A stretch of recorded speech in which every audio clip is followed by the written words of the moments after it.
सकाळ सकाळू चकुड़ी और चटणी सहित आपको वेलकम करुँच नुआ मिनी ब्लॉग को। Hello everyone, welcome back to my mini blog. जय जगन्नाथ। जेहतु कल संडे तो संडे समझे चिंगुड़ी नहीं आसते आउ से साड़ू बाछी बुछिकी सब आणिक आसते मत ये कष्ट करने किसी पड़ना भाविली कि कौन कले जमी शीघ्र हो पार और इजी भी हम। मैं मो नानी मो सहित कथा होता तो सी कहला कि तू कंचा चिंगुड़ी की डायरेक्ट मैरिनेट करके तू तरकारी कर भल भी लगे तू शीघ्र भी हो से मतलब रेसिपी कहला मुझे बनवा स्टार्ट कली अलरेडी यहाँ मुझे जानी कहीं मुझे घर को जाइए बहुत थर यहाँ खाई से बहुत थर मतलब कर बहुत ही टेस्टी लगे। यहाँ बहुत इजी प्रोसेस भी सब मसला मसली बस गोले चिंगुड़ी दर गोले रखीदे मैरिनेट कर अध घंटा तापर तेल पकईकि से सब को कषा स्टार्ट करवा से ऑटोमेटिक अध घंटे 45 मिनट पर से चिंगुड़ी तरकारी पूरा रेडी हो। नानी जहाँ भी रोसे करे बहुत ही टेस्टी लगे हाथ रंधा बहुत ही बढ़िया लगे से जहाँ भी टिके करदे बहुत टेस्टी लगे।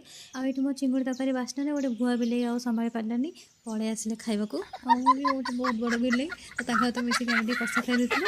तरकारी पूरा रेडी होता मुझे नड़िया रस आड कर फुटे रेडी होता आउ खाई सारा सब कष्ट कम है कि रोसे घर को क्लीन करवा बासन क्लीन करवा। जिते भी स्त्री लोक अच्छे से मो सहित रिलेट करेंगे कि जेपर्यंत घर सफा न हो रोसे घर से पर्यंत आम शांति निश्वास नहीं पार्बनी। छात उपर पैंट देखा देखल के सुंदर भ्यू होती बहुत ही सुंदर पवन होती। मुझे शोपड़ी सन्ध्या गोटे समय गोटे स्पेशल चा बनी मोपाई आम मार्केट जाइए रात पखाड़ पागर पसरा था से मुझे प्रिपेरेसन लगी तो आज पुणी देखा नेक्स्ट वीडियो।